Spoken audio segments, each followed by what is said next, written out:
We'll get started. So this is Serverless at Scale, Design Patterns and Optimizations. My name is Roberto. Thank you all for coming. If you find this topic interesting, or if you found even just the title of today's talk interesting, I think here are some other sessions that you may also find valuable. There are certain considerations or optimizations that, such as Lambda-specific, or rather Java-specific guidance for Lambda that I did not include in today's talk because I knew it was covered elsewhere. So just to make note.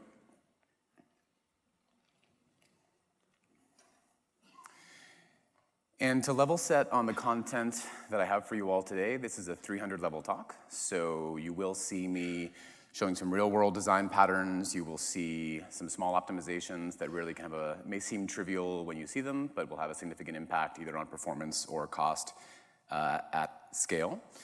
And you'll see some pseudocode.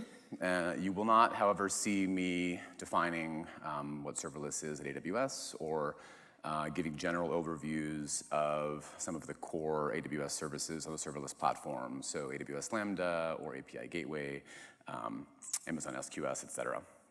So hopefully that's what you're all expecting. If that's a surprise to any of you, then you're not going to hurt my feelings if you find there's somewhere else that you'd rather be. So let's walk through a journey that a customer may go through with an early serverless application as that application starts to experience scale. So this is a pretty common early serverless architecture that we see, especially for applications that are migrating to serverless for the first time, maybe an existing application that was running on another style of compute. Maybe it's running on-prem or on EC2, and that application is being moved to serverless.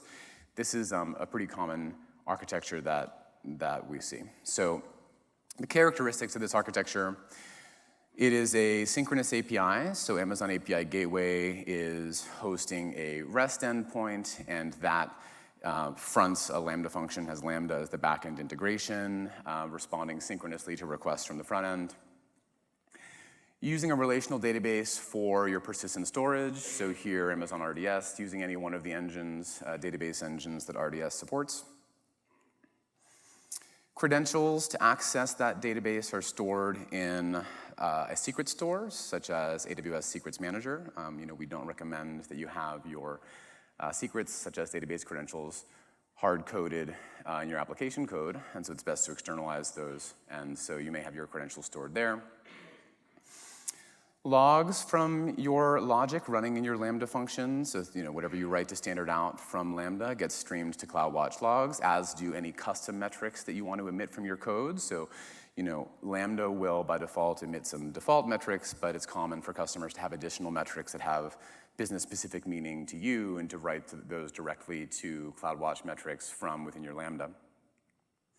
Examples of architectures like this may be write-heavy applications, such as order submission or transaction submission workflows, or perhaps read-heavy applications, like, based on how a user interacts with a front end, it submits a query against a database, and then the results are kind of painted on the web page as a response, things like that. So we design this architecture, we migrate the application perhaps to serverless, and at first things look great. The scale is increasing a little bit, we're getting some traffic, we're high-fiving, everything's going wonderful, this is the greatest. And we didn't load test. This is serverless. I've seen the slides. It scales by itself, it's elastic, nothing could happen. Why would I even test it? It's gonna work great. There can be no problems. But then scale increases, and we start seeing some strange behavior we didn't see at lower scale. And we're saying, well, wait a minute, maybe we overlooked some details or some nuances of our design or of the services we're using that are now being exposed at higher scale. So what might some of those observations be? Things that you didn't see at lower scale that now you are seeing. First, maybe you're seeing timeouts. There are a few places in that architecture I showed where we implement timeouts. So Amazon API Gateway has a maximum integration timeout. So that's the time that the integrations, what sits behind your API gateway endpoint has to respond to a synchronous call of 29 seconds. So in the example that I showed, the Lambda function that's sitting behind that API gateway endpoint has up to 29 seconds, and it's configurable to respond and send a synchronous response back. Maybe you weren't getting that timeout before, and maybe you start to. Similarly, AWS Lambda has a maximum execution time for a given function invocation of 15 minutes. Also configurable, 15 minutes is the maximum. So maybe you were not having your function timeout at lower scale, but now you are. And maybe now you're finding that you're having connectivity issues to your relational database. So as traffic has increased, you're now noticing either connection errors or various flavors of errors trying to connect to your relational database, and you're overwhelming that downstream in a way that you weren't at lower scale. Maybe you're seeing throughput dilution. Maybe, for the same set of traffic, you're now finding that you're not getting the same throughput through your application that you used to. Maybe now, even though Lambda scales beautifully, whatever the dependencies were, the downstreams that your application code that lives in that Lambda function interacted with, maybe couldn't scale along with it. So you're swarming downstreams. In this case, it was a relational database, could be anything. Sometimes we have folks that move applications like this, like I showed earlier, to serverless, but it still connects to some on-prem resources. And so your Lambda is scaling up beautifully, but now it's swarming and overwhelming some on-prem resource that was never made to be able to handle the level of scale that Lambda can achieve. Lambda has a couple ways in which it can throttle you. We'll talk about them in more detail, but perhaps you were not seeing Lambda throttles at lower traffic or at lower spikes in traffic, and now both your traffic has increased and the peaks and valleys, or how fast you spike in traffic, has increased, and you're seeing flavors of Lambda timeouts you hadn't seen, or rather Lambda throttling you hadn't seen before. And for folks who work with AWS for a while, most, if not all, of the AWS APIs have some level of request limit throttling built into them.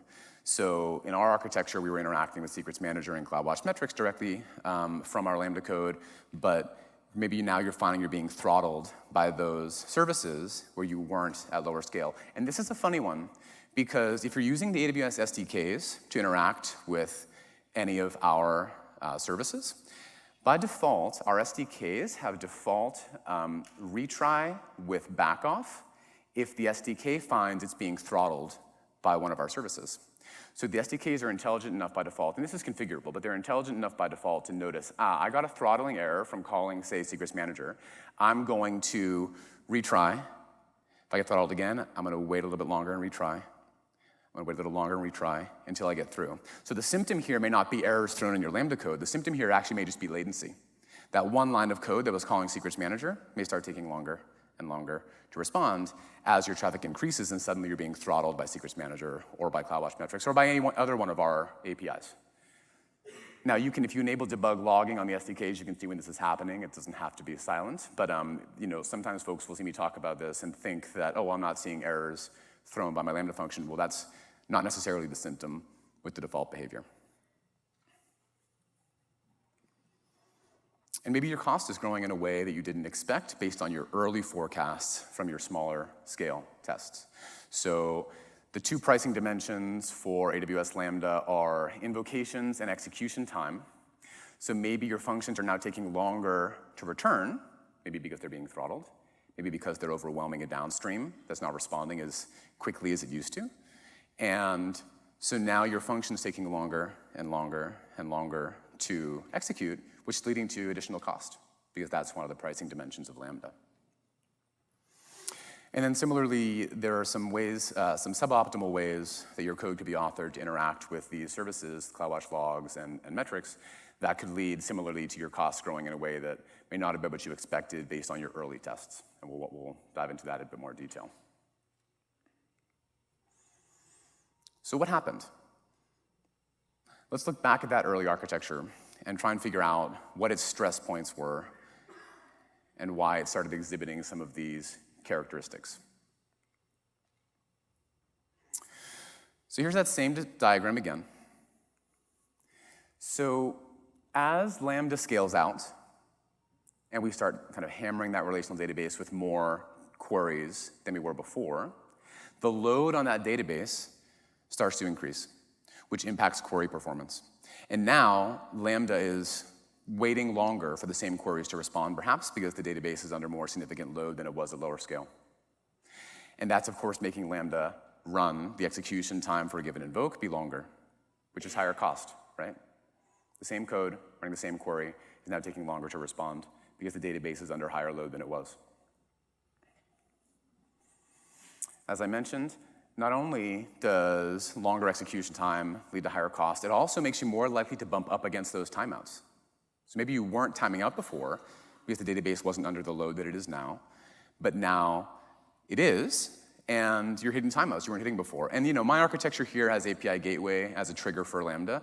I mean, same traits for whatever your architecture is. Whatever is triggering your Lambda function, you may now find that if Lambda is overwhelming its downstreams, your function may be taking longer to execute and be more likely to hit up against its Lambda function timeout, right?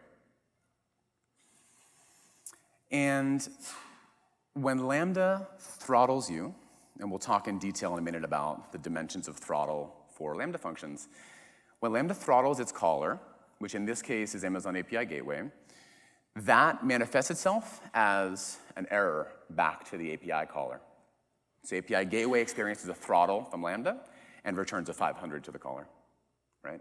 So now the client has to retry. The client's experiencing errors it maybe wasn't seeing before. So maybe the symptom you're seeing is I'm getting occasional errors thrown from my API, and it's actually because that function is throttling API Gateway. And again, maybe there was some suboptimal code in our Lambda function that was interacting with some of those other services, in not the most optimal way, and that's causing the code to be throttled more often than it needs to be. So we'll dive into that in a minute as well.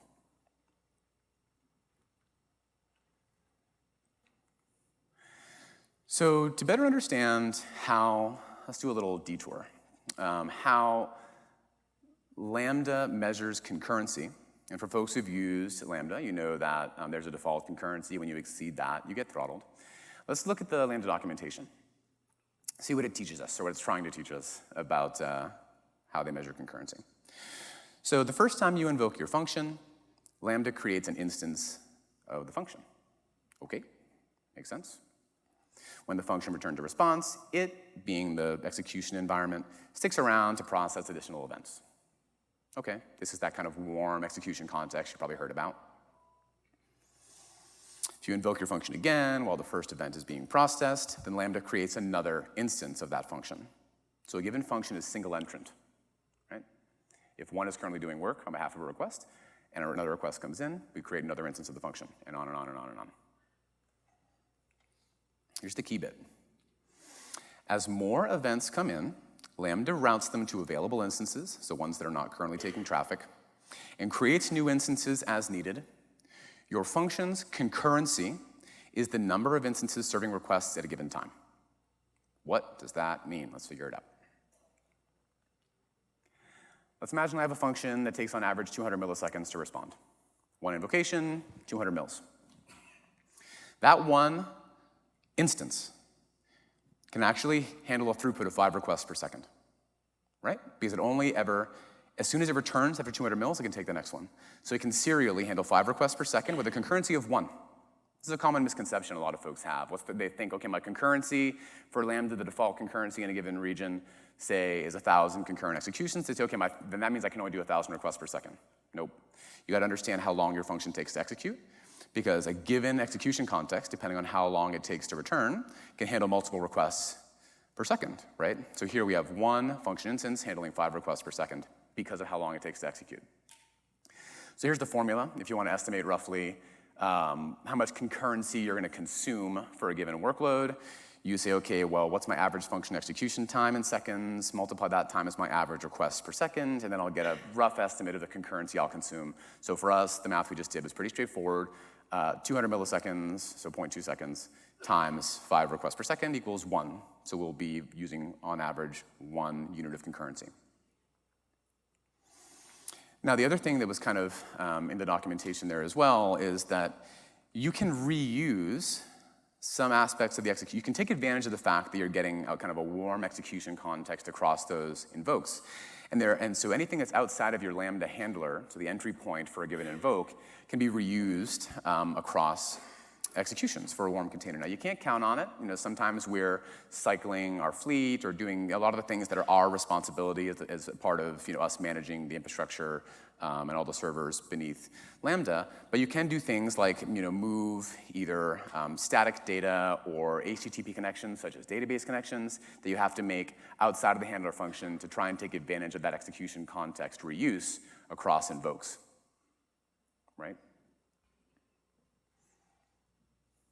Something else I want you to observe about this kind of little arithmetic we're doing here is that given steady traffic, so imagine that you're always getting 5, but probably not 5, more like 5,000 or a much higher amount of requests per second. If your Lambda's taking a little bit longer and a little bit longer and a little bit longer to respond, maybe it's overwhelming a downstream like we were talking about on a few slides ago, now your consumed concurrency is going to increase, given steady traffic. Right? Or maybe you pushed out some new code that responds a little bit slower than it used to. Steady traffic, and you're going to consume more concurrency if it takes you longer to respond. So again, maybe because you're overwhelming some downstreams in a way that you weren't before, you're consuming more concurrency, and when you hit your concurrency limit, you're going to get throttled.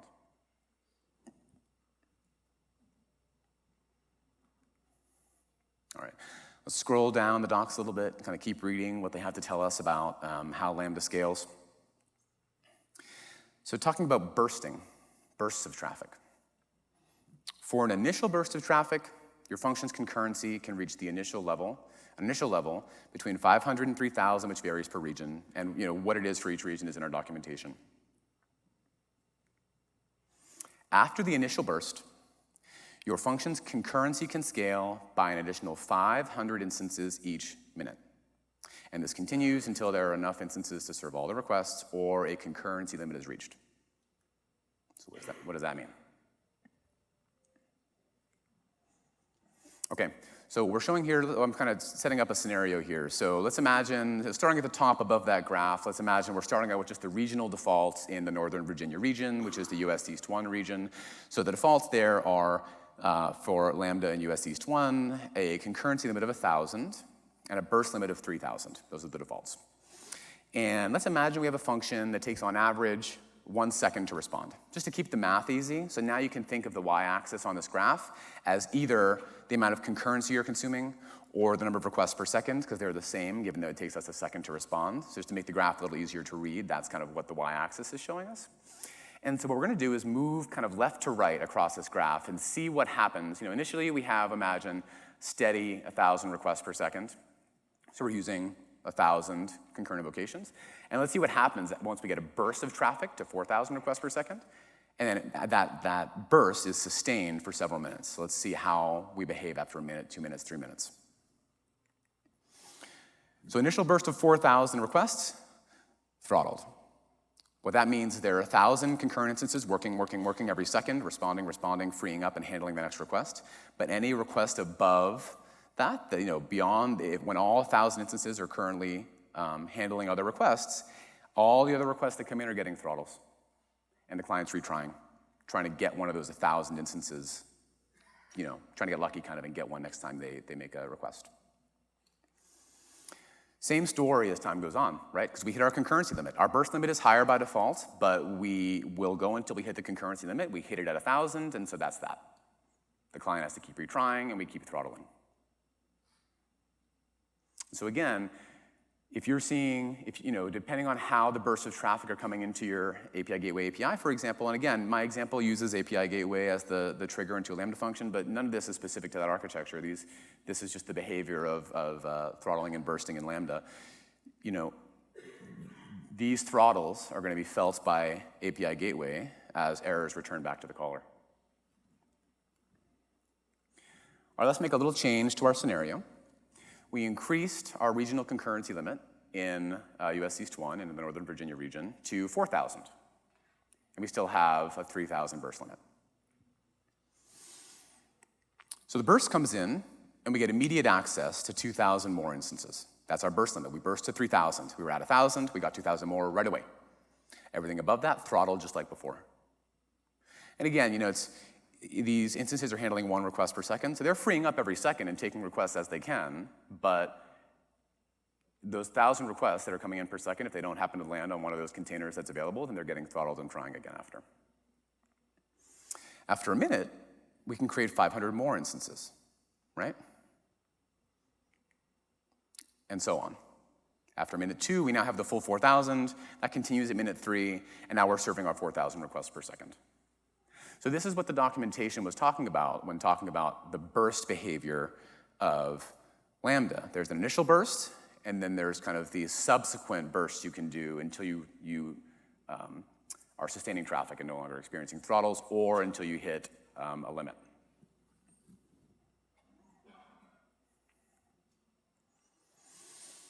So let's see what's happening in the code we wrote to talk to Secrets Manager. Why are we getting throttled there? So here's some sample Python code. It's pretty straightforward. So we're on the first 3 lines grabbing from environment variables. First, the name of the database we want to connect to. On the second line, the username to use to connect to that database. We're pulling these from environment variables that were configured on our Lambda function.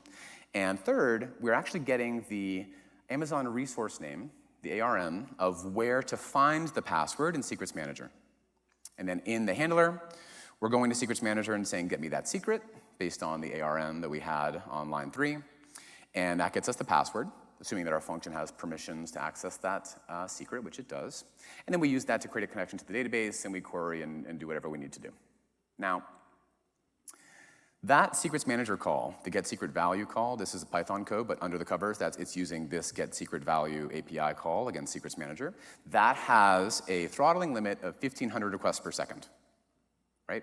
This means that once the traffic to our function exceeds 1,500 requests per second, then now subsequent calls are getting throttled by Secrets Manager, right? Now again, this may not be an error that's being bubbled out. This may just be additional latency on that call for any of the functions that happen to have that call be throttled by Secrets Manager, right? And the key here is that that line of code where we're going to Secrets Manager is happening on every function invocation because it lives inside of our handler function.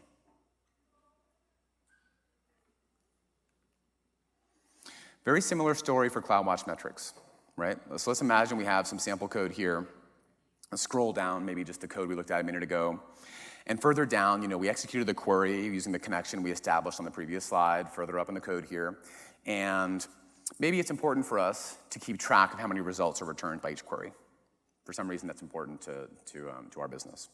And so we are using the Cloudwatch put metric data call to write that metric to Cloudwatch Metrics as a custom metric. Now let's look for a second at how Cloudwatch Metrics prices that API call. So the put metric data API call, which is what sits beneath that put metric data line of Python code, is if you kind of adjust the units for the pricing you'd see in the documentation, you'll see that it ends up being priced at a penny per 1,000 requests to that API call. Now, for reference, if you have a Lambda function that's configured, and Lambda does pricing based on, at least for execution time, based on gigabyte seconds of execution time. If you have a Lambda function that has a gig of memory allocated to it and runs for half a second, that function's also going to cost you about a penny per 1,000 invocations. So what that means is if that function, that with a gigabyte of memory allocated that runs for half a second on average, writes a metric once like this, you're paying as much for the metric write as you are for the function to run. If it writes twice like this, you're paying twice as much to write the metrics as you are for the function to do everything else it's doing in the code. Now, there's a pretty easy way around this. The put metric data API actually supports batching of metrics. And you can put up to 20 different metrics per call. You can put lots of different data points. There is a payload restriction, but you can fit quite a bit of data in there. So you can really jam a lot more into that call to put metric data. The real problem here is we're putting one metric at a time. That's a really inefficient way to write metrics to Cloudwatch Metrics. And also, similar to the previous slide, Cloudwatch Metrics has API throttling of 150 transactions per second on that put metric data call. And so again, similar to what we saw with Secrets Manager, once you get above, with the code written this way, once you get above 1,500 or 150 requests per second, you're now going to find the requests are being throttled by Cloudwatch. And again, the symptom may not be an error, it may just be latency of that call.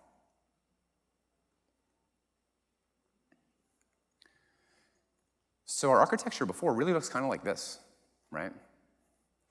Really, as that function scales out and out and out, it really exposes some inefficiencies in the way that either we had authored our code or interacted with some of these services. If you imagine a function that has, this is a pretty reasonable function that executes on average in 3 seconds and gets 3,000 requests per second, because of the arithmetic I showed you several slides ago, that's going to result in about 9,000 concurrent invocations. That could be 9,000 database connections, right? That could be 9,000 functions trying to grab secrets or trying to write to Cloudwatch Metrics, right? It's really important to understand the interplay between the traffic you receive and how long your function runs and the concurrency, and then how you've written your code and what that concurrency is going to do to your downstreams and the other resources you interact with.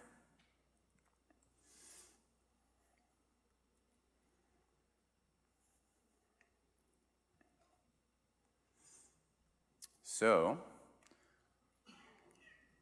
what could we do about it? How could we have done things differently? What would have been the way to do this better? Let's try and do some of the easy things first.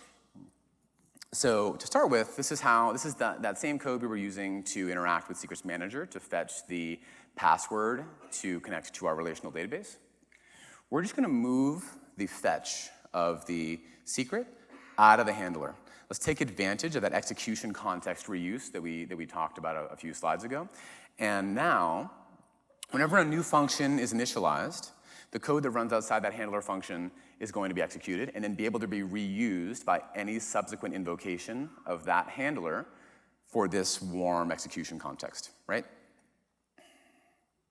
Now, for some of you, you may want to refresh your secrets more frequently than whenever you create a new function instance. And for use cases like that, you want to use perhaps an in-memory cache with an expiry policy that will fetch from, in this case, Secrets Manager at a more frequent interval than just whenever a new function instance is spun up.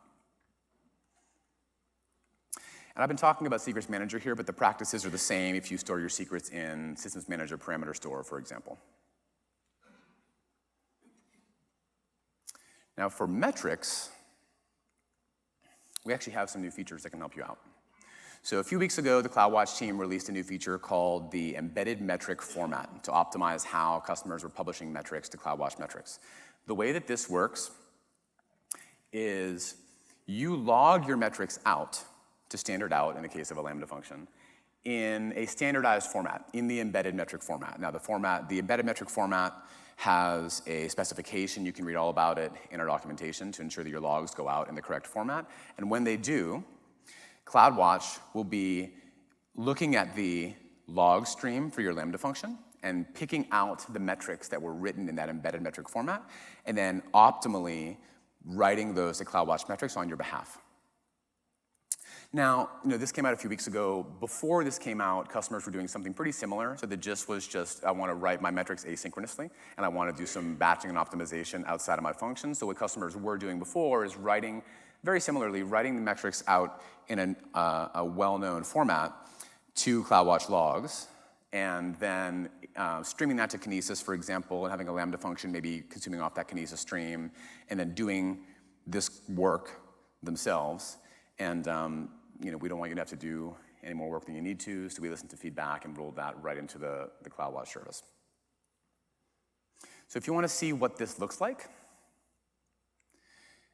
it looks like this. So we have helper libraries available for a couple programming languages to make this much easier for you. This is some example Python code. So here I'm importing the embedded metrics library into my Python code. This is open source on GitHub. And I'm decorating my handler to give me access to write metrics in this way, and then I'm just putting metrics using that library. And that's going to ensure that they get written out to my logs in the standardized format, so they get picked up after the fact. Okay. So we got the low-hanging fruit, but what about this? What about the overwhelming of our downstreams? What about the overwhelming of my database? What about the timeouts on my Lambda function? So the question I want you to ask yourself is, do you need the response from the API? Do you need to be synchronous? So, and I mean this seriously, I think that there's some customers I talk to that say, well, of course I do. And you look at what they're doing and they're writing orders, and all they really need to know is that that message that they posted to the API was durably stored. They just need a 200 code back saying, yeah, we have it. We have this stored, it's being processed, but you don't actually need, it's not like you're executing a query against a database and need the results back right away. You're just writing data. So for write-heavy workloads, I just need to know that it's stored and it's safe and it's there, and I'll let the processing continue asynchronously, and I can continue with my work. So if that's you, then you can look at an architecture like this. So Amazon API Gateway has the ability to write payloads directly to SQS, directly to a queue. There's no hidden Lambda there. It's direct API Gateway to SQS integration. And so let's say you're posting orders or transactions, or you're just writing data that you need to know is persisted. You can decouple the traffic against your API from the business logic being done in your function by putting a queue in between. And now you have a buffer that will buffer surges in traffic from your API from overwhelming your Lambda function and whatever the downstreams are. And you can have a dead letter queue on that SQS queue to catch failures. And you can use a feature of AWS Lambda called reserved concurrency, which will do what it sounds like. It'll reserve and kind of put a cap on the number of concurrent invocations, concurrent execution contexts that will be allowed for that function. So you kind of reel in the scale and don't let it overwhelm that downstream. So the flow works like I was describing. API Gateway direct integration goes to SQS. As soon as the message is stored, we return. SQS has is an event source for Lambda, so direct integration between Lambda and SQS. Now, something else that's worth calling out is if you need guaranteed order, you can do a similar architecture here, but going to Kinesis instead, right? Because SQS will not guarantee order. But same idea. And you can use the concurrency limits, like I mentioned, to control the scale on the back end. Now, since I'm showing you SQS, one other kind of quick optimization that I don't see as often as I would like to in my customer conversations is take advantage of batching in SQS. So if you SQS fully serverless, if you were to look at how it's priced, it's essentially priced based on the number of API calls you make to SQS, and many of those APIs support batching. Most importantly, the getting and the putting. So take advantage of that. Batch your writes and batch your reads. It's right there in the console. If you're configuring SQS as an event source for Lambda, you can say, I want up to 10 messages in my batch. Not only does that improve throughput, because you're pushing more messages through your queue, it also improves cost, because you're pulling off 10 messages at a time, and the unit of metering for SQS is API calls. And there is some payload size kind of dimension to that as well that's worth considering. But a lot of folks will forget that SQS supports both string payloads and binary payloads, which means you can push compressed data through SQS as well to further optimize your costs and throughput.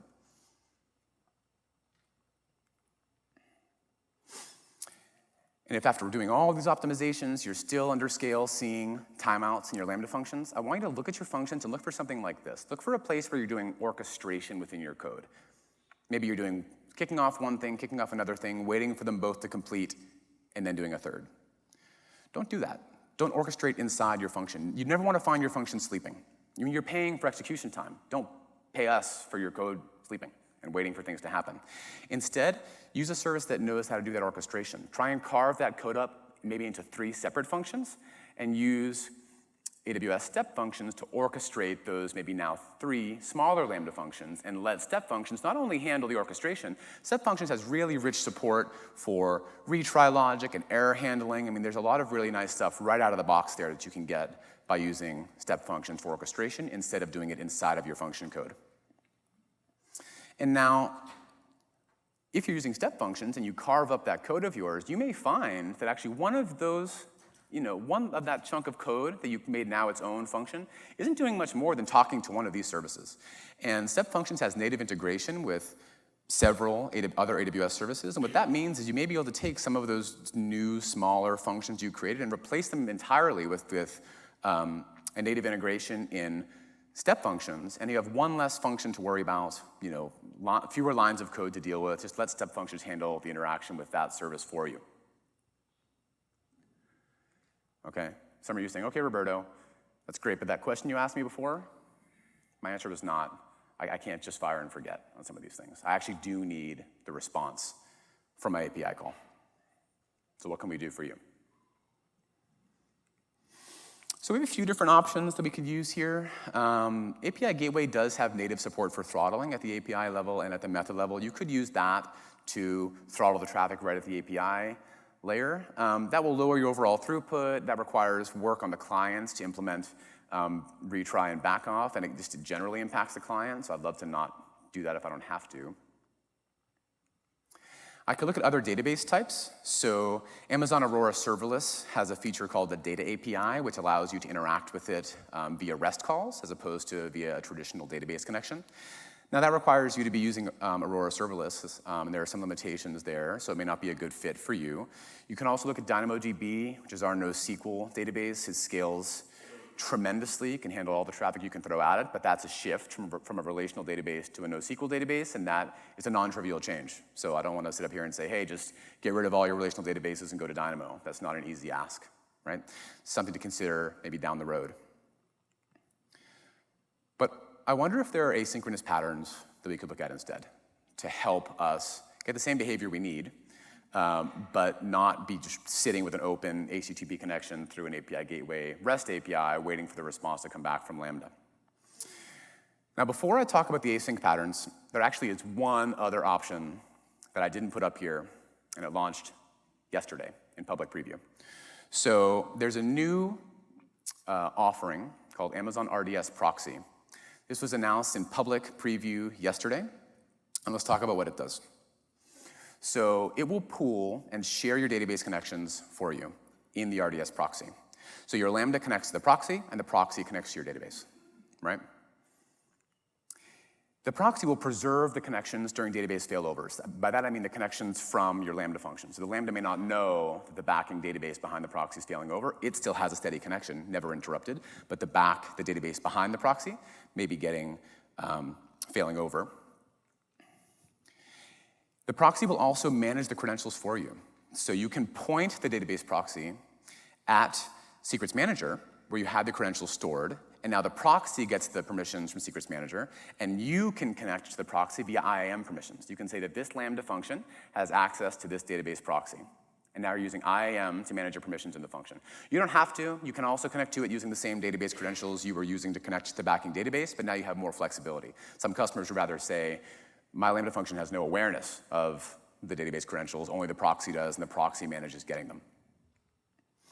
It's fully managed. There's no provisioning, no patching, no management. This is just an endpoint that you connect to. So it is in public preview. So you'll see some limitations in the documentation around that. Specifically, it's only available for RDS or Aurora MySQL versions 5.6 and 5.7. So this may not be the silver bullet for you, even once it comes to GA. Also be aware that long-running queries are still going to take a long time. Now, maybe you had long-running queries because you were overwhelming the database, and maybe that's getting addressed for you to some extent, at least from a connection pooling perspective by this service. But if you have queries that take minutes and minutes to respond, you'll still hit that API gateway timeout, right? And second, you may find that at sufficient scale, like this maybe buys you some more time as you scale up, but at sufficient scale, you may still need to consider going to a NoSQL database just for the tremendous scale you can get there after you've scaled up your relational databases out best you can. So let's talk through some async patterns you may be able to use. Now, before I talk about the patterns, I want to do a quick refresher on S3 pre-signed URLs. So for folks who aren't familiar, the pattern here, the feature of S3, is that you can, using your IAM permissions, whether it's via a user or a role, generate a pre-signed URL for a given S3 object key, a pre-signed get or a pre-signed put. So you sign the get and put with your credentials. The URL you generate, the get or put URL, is only valid for as long as your credentials are valid, or the expiration time that you set on the URL when you generated it. So if you used an IAM role to generate this pre-signed URL and your role expires, the link expires, also you can, when generating the URL, specify an expiry time, and then it'll expire when you set it. Now the big warning here is whoever you give this link to can download the data from S3 or write the data to that S3 location. So be careful with what you do with this link. But it does have some really nice use cases. I'm going to use it in some of the patterns that I show you here. So The first and maybe most straightforward async pattern to understand is a simple polling pattern. So here what we're doing is now you have a few different API endpoints for this long-running work that you used to do synchronously.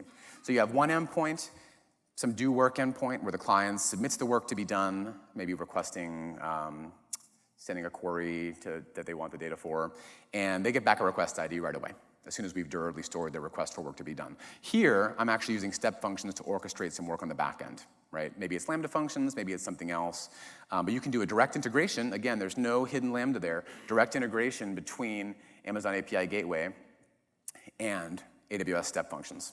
So the backing service starts doing the work async, and now it's up to the client to hit a new status endpoint saying, how's my request? How's my request? Are you done yet? Are you done yet? With that request ID that you vended them. And API Gateway could directly check against step functions to see, hey, how's that workflow execution doing? How's it doing? Is it done? Is it done? Is it done?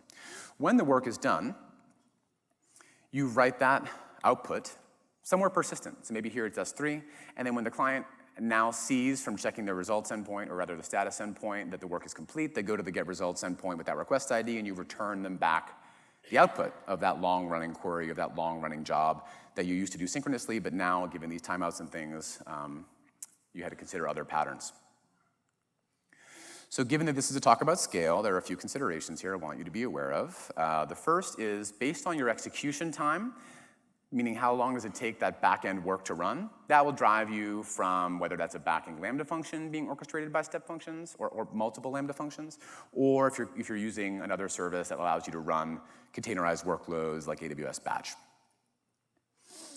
Some throughput considerations as well. So in this architecture, API Gateway is calling step functions directly. Step functions has rate limits on how fast you can kick off new workflow executions.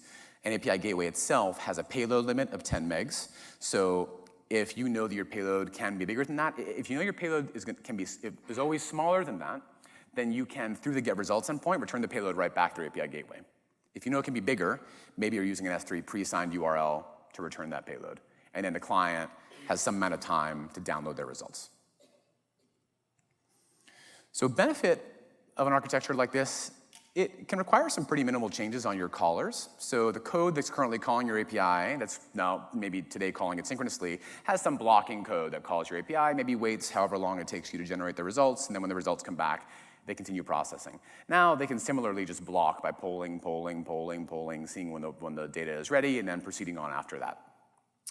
So it can be relatively easy to wrap an existing backend with an architecture like this. Now, the downsides are that there can be a delayed response when the data gets back to the caller, depending on how frequently they're polling, right? If they're not polling very frequently, then the data may be ready, and they don't know about it yet because they haven't polled to see if it's ready yet. It's also more work for them and more work for you. Compute intensive for them to keep pinging you, compute intensive for you to keep checking to see if their work is done. So let's look at another pattern using webhooks. So for folks who aren't familiar, webhooks is generally it's kind of a callback pattern where you're calling back to an HTTP endpoint hosted by the caller to let them know, in this case, that the work is done. So the flow here is, and I'll come back to this step. So there's some optional trust you can establish with the caller to have you know who they are. Let's assume for the moment that you have established trust with them. So you've had them register themselves as a known caller of your API, and you've vended them some token that they use to demonstrate that trust. So they provide that token to you to demonstrate who they are, and then their request gets put directly, in this case, to a queue to be processed asynchronously. And API Gateway returns immediately as soon as the request has been durably stored on SQS in this example. Now the backing service does its work. Here it's a Lambda function churning away at some work. And the backing service can call back to the client when the work is complete. This is where the trust is important. So if you've already established trust, by that I mean you know who they are, and you've confirmed that their endpoint is valid and owned by them, you can configure an SNS topic and already have completed the handshake with that HTTPS endpoint to know that they own that endpoint. So now you maybe can look at their client IDs, perhaps baked into like a JSON web token that they provide when they first call you, so you know what their client ID is, and you know this client ID maps to this SNS topic. I publish all their responses there, and I'll know that they'll go to the endpoint owned by that caller.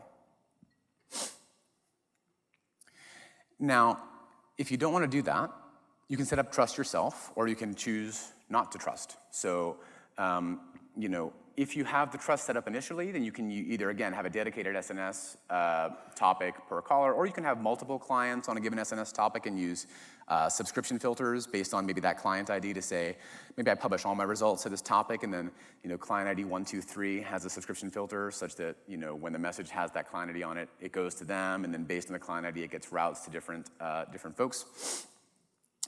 Now, if you don't want to do that, so I'll talk a minute about the benefit of why you would do that. If you don't want to do that, you can have self-sign-up endpoints where they can register themselves and sign themselves up with known endpoints. Or you can just choose to not do any validation on the URL. Be careful of that. They could give you any callback URL, perhaps, in the request they send to you, and you want to not be sending their data to the wrong place if they give you the wrong endpoint, right? And then pretty similar story with the considerations at scale here as well, both around execution time, 15 minutes being the timeout for a Lambda function, and payload size. In this case with SNS, SNS has a 256 kilobyte payload limit. So you can either, depending on what your payload size is to be, send the payload right back through SNS or use a pre-signed URL again. So no polling here, which is a benefit, less resource intensive for them and for us. We send back the results as soon as we have them. A benefit to using SNS here is SNS has a well-documented retry policy and recently launched support for dead letter queues, so you can you can keep track of the payloads that were retried and retried and retried and exceeded that retry policy and stopped attempting to retry. Now, if you don't use SNS, so first of all, this a potential non-starter for a lot of use cases here is that it requires the caller to host a webhook endpoint, right? And that could, there could be lots of architectures where that's not feasible or not reasonable to ask your callers to host a webhook. You need a documented retry policy so your callers know what their uptime needs need to be to ensure that they get the response of their request. And as I mentioned earlier, for untrusted clients, you're responsible for how you want them to demonstrate their trust. Okay, one more pattern I want to show you here. This is a WebSocket pattern. So Amazon API Gateway supports REST endpoints, which is the one we've been talking about so far today. It also supports WebSocket endpoints. For folks who are less familiar with WebSockets, this is a persistent bidirectional kind of open communication channel you can establish between client and server. And so here we're actually using both. We're using both API Gateways REST support and WebSocket support. And here's what the flow looks like. So the client submits the request and receives back actually quite a bit more than they did in some of the previous examples. They get a bunch of details about the step function's workflow execution that we kicked off behind them, rather behind the API. Now the caller uses those details we returned to them to hit the WebSocket endpoint to say, hey, I just kicked off some work. Here are the details of the work that I kicked off. Keep me posted on how it's doing. So you establish a WebSockets connection with those details. There's a little Lambda function that runs for WebSocket-based APIs that runs whenever a new client connects and can inspect the payload they submitted on Connect. The Lambda function goes back, and there's a step functions workflow on the back here that was kicked off when the work was first run. And what you're seeing beneath that little yellow dot is a parallel state in step functions. One side of it is doing the work, and the other side of it is waiting for the client to connect and start listening. So when the client does connect over WebSockets, and the onConnect Lambda function fires with those details the client provided, it finds that execution and says, hey, the client's now listening. And so that now means that when the work is done and the client is listening, that's when we try and let them know the work is done.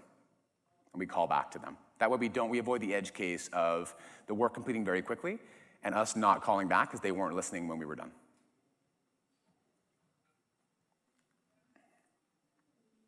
Yep. So again, some scale considerations here as well, some throughput considerations. We saw these on some former slides for step functions, but also just be aware of the payload limit for WebSockets. And similarly to the other architectures, this will determine whether or not you're sending the response directly back over that WebSocket connection or giving them a pre-signed download URL to grab the results. Benefits. We have an open connection with the client now. Not only can we tell them immediately as soon as the results are done, we can do more rich eventing over that open connection. So, web and mobile clients are very accustomed to WebSocket connections for exactly this reason. So if that front end that's executing these long-running queries is actually a web or mobile client, they'll be very happy with using a WebSocket connection for notifications of status updates on the backing work or being notified when the data is available for them to go and fetch. Now, the flip side of that coin is you have to be familiar with WebSockets, and your clients or your callers have to be comfortable with that protocol. That could also be a non-starter for some of the use cases. You may have some clients that call your long-running synchronous API today that it wouldn't make sense for them to learn WebSockets just for a use case like this, right? Not all browsers support WebSockets, and the Amazon API Gateway WebSocket support has a rate limit on how fast new connections can be established, and that's what it is there, just to be aware of. The link that I put there is actually a link not only to a blog post that goes very deep into this architecture, but that blog post itself also links to source code in GitHub that we posted for exactly how this architecture works. So if you want to look at it again, you have that link there to get really deep in how this is designed. So to wrap up, first of all, understand the scaling behavior of the services you choose. I understand that our documentation can be pretty verbose sometimes, and I still encourage you to have a look and understand what the docs will say about how some of these services scale. And load test, right? Don't take our word for it. Test the load that you need. These are serverless services. You only pay for the traffic that you drive to them. So drive some big traffic to it, make sure it works the way you expect. And then as soon as the load test is done, you're not paying anymore, right? Try to decouple your components best you can so they can scale independently. Implement retry with backoff wherever you can as well. We do it in our SDKs. You should be doing it as well for interactions with anything that can be throttling you or have some throttling behavior. Leverage batching wherever you can. So the example that I showed was SQS. Very similar story for architectures I've seen that use Kinesis. You can really maximize your throughput through Kinesis by taking better advantage of the payload rate limiting they have there. Don't orchestrate your code in a single Lambda function. Not only does that increase cost, but it also increases some complexity. Try to use step functions, for example, to orchestrate that for you. And use asynchronous patterns wherever you can, again, to just kind of decouple and your architecture. If you want to learn more, we have heaps of free training on AWS.training, including a brand new serverless architecture course that just launched. There's some great stuff there. I'll be down here to take some questions. Thank you all for coming, and please remember to submit your surveys.